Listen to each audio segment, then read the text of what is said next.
Друзья, всем привет! Сегодня у нас будет уникальное вообще путешествие по одному из лучших городов на нашей планете. Это новый город. Как вы знаете, новые города появляются не так часто, но здесь судьба просто преподнесла нам, можно сказать, новогодний подарок. Потому что уважаемый товарищ Ким Чен Ын, лидер Северной Кореи, тут на днях открыл новый город, который они называют воплощение современной цивилизации. И это прекрасно уездный город Самджион. Собственно, воплощение современной цивилизации. Уездный центр славной земли Самджиона, где находится родной дом товарища Ким Чен Ира, в Пэктусанском тайном лагере превращен в социалистический, нормативный культурный городок в горной местности, где сконцентрирована современная цивилизация. Благодаря тому мощно продемонстрировано незыблемые убеждения и воля нашей партии и народа к вечному прославлению немеркнущей революционной истории и заслуг великого руководителя товарища Ким Чен Ира. С чего все началось? Началось все с Ким Ир Сена. Ким Ир Сен — это основатель северокорейского государства, собственно, с него все началось.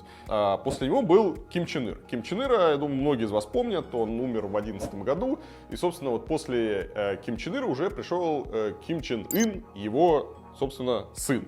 Так вот, есть легенда. В общем, есть гора, и в этой горе был партизанский лагерь в 1942 году. И в этом партизанском лагере родился, собственно, у великого вождя и основателя северокорейского государства Ким Ир Сена родился сын Ким Чен Ир. Вот, в этой хижине. Это теперь одно из самых святых мест Северной Кореи.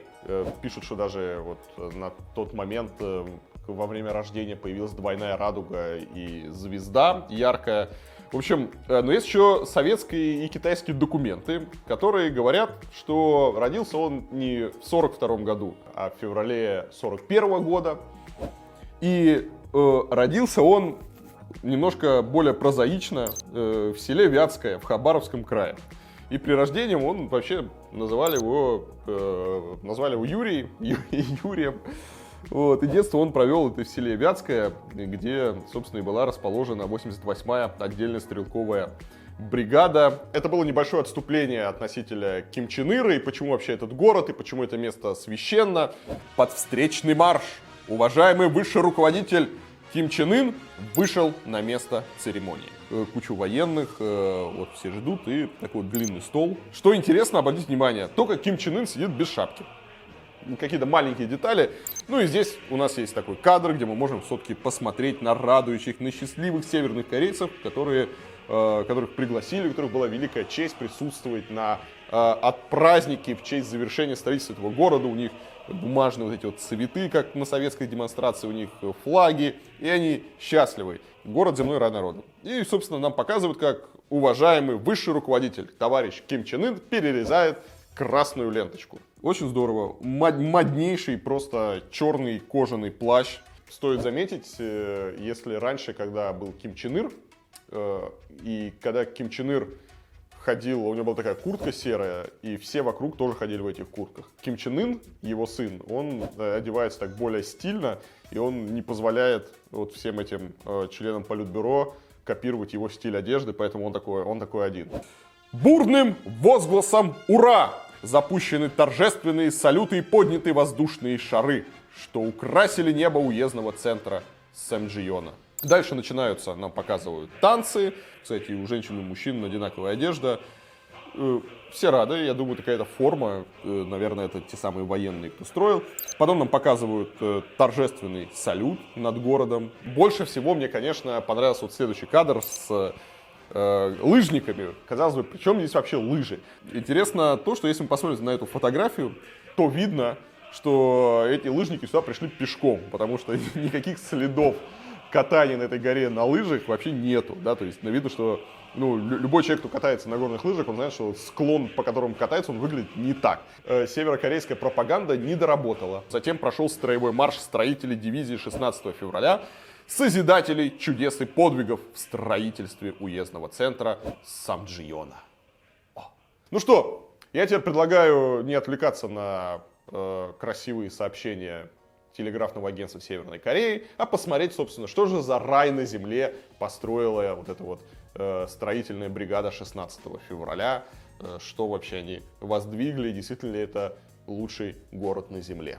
Для начала хотел, чтобы мы с вами посмотрели на спутниковые снимки, потому что видно, что, например, еще в 2017 году не было вообще ничего. То есть вот в 2017 году здесь вот хорошо видно, что там просто был лес и не пойми что. На спутниковых снимках уже с 2019 года там начинается какое-то такое масштабное строительство. Я предлагаю, мы сейчас с вами перейдем на Google Maps.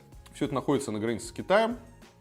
Вот граница с Китаем, и вот сам Чжийон, город, который нам интересен.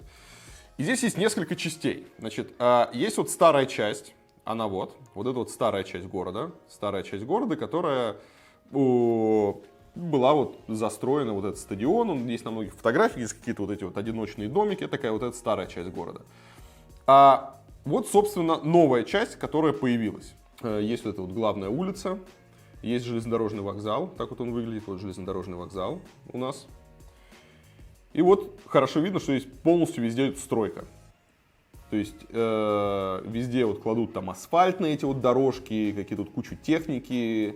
Ну так относительно там не...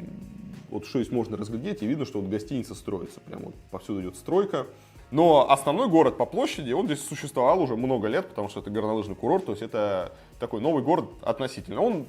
Это, наверное, можно сравнить с Астаной, которая была Целиноградом, потом стала Астаной, теперь стала Нур-Султаном, там тоже есть старый город, а есть новый город. Ну вот это такой вот северокорейский новый город.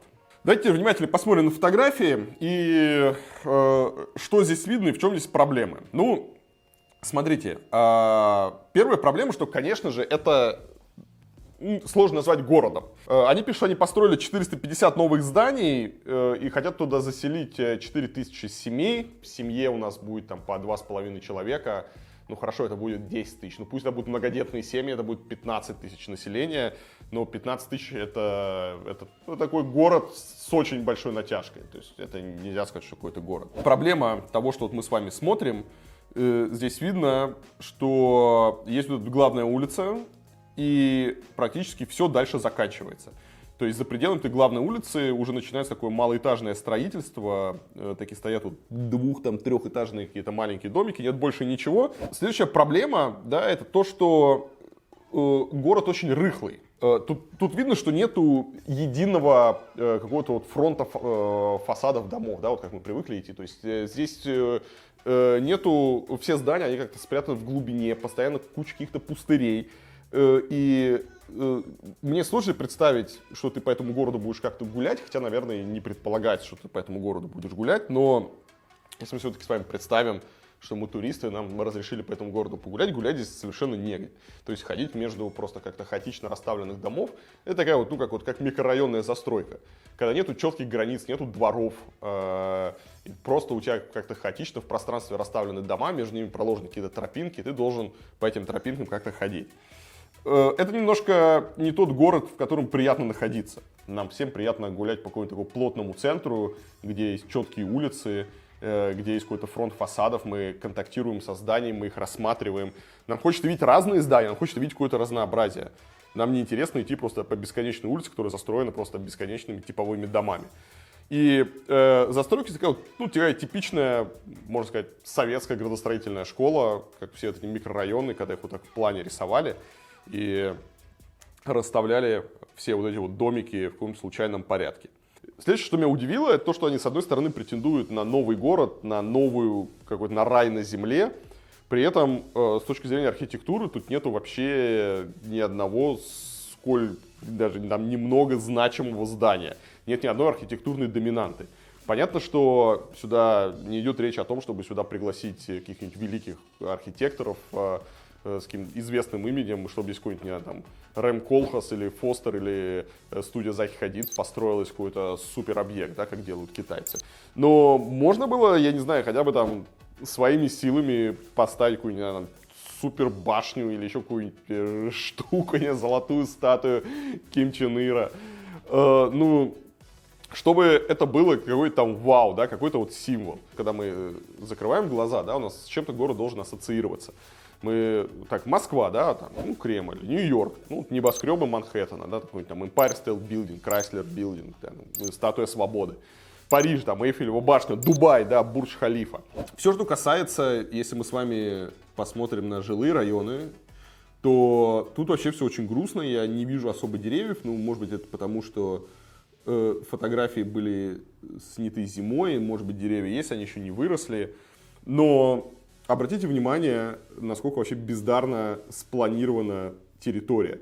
Здесь какое-то огромное количество просто пустырей, идут совершенно случайные вот эти вот дорожки, кучу асфальта, бетона, кучу каких-то непонятных газонов, которые даже вот не знают, чем занять. То есть мы вот здесь видим какая-то площадь, они тут посадили какой-то ряд этих елочек, и все, и они даже не знают, что там дальше делать.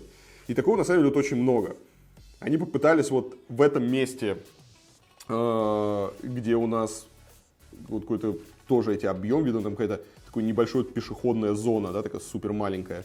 Это, видимо, там, где будут пускать туристов. И они пытались как-то сделать какое-то благоустройство, какие-то завиточки, тоже с какими-то растениями. Но и это все. Зато, если приглядеться, здесь есть велодорожки. Вот. Здесь есть велодорожки, вот эти вот черненькие, видите, там такие зеленые значки. Это значки велодорожек, они вот такие черные, все выложено плиткой, а вот черное, это у нас идет такая вот велодорожка. Дорога четырехполосная, не главная улица, четырехполосная, по 2 полосы в каждую сторону. При этом, если мы посмотрим на все фотографии, нет вообще никогда никаких машин. То есть у них нет там транспорта, ну или он есть в таком количестве, просто минимальный, ходят какие-то автобусы и все.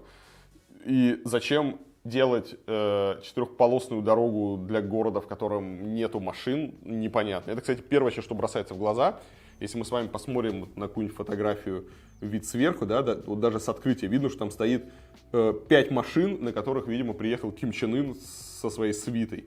И все. И больше в городе нет вообще ни одного автомобиля. Там где-то ходят люди, видимо, которые фонари зажигают, но больше реально ни на одной фотографии вы не найдете автомобили, потому что их там реально нет. Спрашивают, зачем вы сделали такие широкие дороги, кому они нужны вообще, почему? Как-то не хочется обижать, да, обижать Северную Корею. Люди старались, но мне сложно назвать это каким-то городом. Это скорее такой пиар-продукт для туристов, для иностранцев, которые будут сюда приезжать. А как вы знаете, по Северной Корее нельзя передвигаться свободно. То есть все, что вы там видите, вы видите то, что вам можно увидеть, да, то, что вам показывают. Вы по Северной Корее перемещаетесь в сопровождении, и если вы посмотрите там фотоотчеты разных там блогеров, туристов, то вы увидите, что все ходят по одинаковым местам, все видят одинаковые эти мемориалы, памятники, праздники, стадион, несколько станций пхеньянского метро, какие-то виды, ну то есть у всех все абсолютно одинаково. И единственная какая-то свобода, единственная возможность посмотреть что-то нестандартное, это по дороге сфоткать что-нибудь там из окна машины, из окна автобуса, какой-нибудь грузовик, который на дровах едет. И потом показывать: вау, я снял настоящую жизнь. Но мне кажется, это тоже часть туристического аттракциона, что вы туристам дали почувствовать такой адреналин, дали почувствовать им запретный плод, чтобы туристы думали: вот, да, класс, мы не зря поехали, мы сняли грузовик на дровах. Блин, у них даже грузовик на дровах везде одинаковый, мне кажется. Он там специально стоит просто, чтобы порадовать туристов. И все. Вы не можете приехать в район, где реально живут люди, вы не можете зайти к кому-то в гости, вы не можете пообщаться там с людьми, вы не можете поездить по деревням, вы не можете вообще... Никто не знает, как реально сегодня живут люди в Северной Корее. Никто не знает, как реально выглядят магазины в Северной Корее. То есть нам показывают даже вот в этом репортаже, вот у нас есть вот фотография магазина такого образцово-показательного, да, видно, что там у них есть 2 типа напитков, которыми заставлены все полки, что-то замороженное там непонятно лежит, ну, какие-то колбаски, пиццы и еще что-то. Ну, видно, эта фотография должна символизировать какой-то достаток. Мы можем изучать только вот по пропаганде, да, и ловить какие-то сигналы, находить, как следователь по фотографиям, да, рассматривать каждый пиксель и находить какие-нибудь нестыковочки. Ну, например, как вот горнолыжный склон, где видно, что никто на этом горнолыжном склоне никогда на лыжах не катался. Ну, а в целом, конечно, городом назвать это нельзя. Это можно назвать каким-нибудь новым районом или каким-нибудь спальным районом. То есть, если бы это был какой-нибудь там новый район Пхеньяна на 15 тысяч человек, я бы сказал: окей. Как новый район Пхеньяна, ну, так и быть, мы можем это рассматривать. Но как новый город рассматривать, к сожалению, это нельзя. Или это просто очень плохой город. Это город непродуманный, город, в котором не хочется жить. Он неудобный. С другой стороны, мы можем судить только по фотографиям. Я не знаю, как там работает общественный транспорт, есть ли там общественный транспорт. Я не знаю, будут ли там вообще жить реальные люди, или там будут только туристы смотреть на все эти домики, может, вообще муляжи, я не знаю. Напишите в комментах, как вам Сэмджион, хотели бы вы в нем жить, похоже ли это на город мечты, на рай. Нравится ли вам? Были вообще в Северной Корее? Я вот не был в Северной Корее, хочу поехать. Надеюсь, в Сэмджион меня пустят, я сниму, посмотрю, похожу по улицам, потом расскажу вам. Пока вот так вот. На этом все, друзья. Я с вами прощаюсь. Всем пока. Не забудьте подписаться на канал, лайк, колокольчик. Вы знаете, что делать. Кстати, напишите в комментах, как вам такой формат, когда вот мы с вами смотрим на фотографии и их обсуждаем.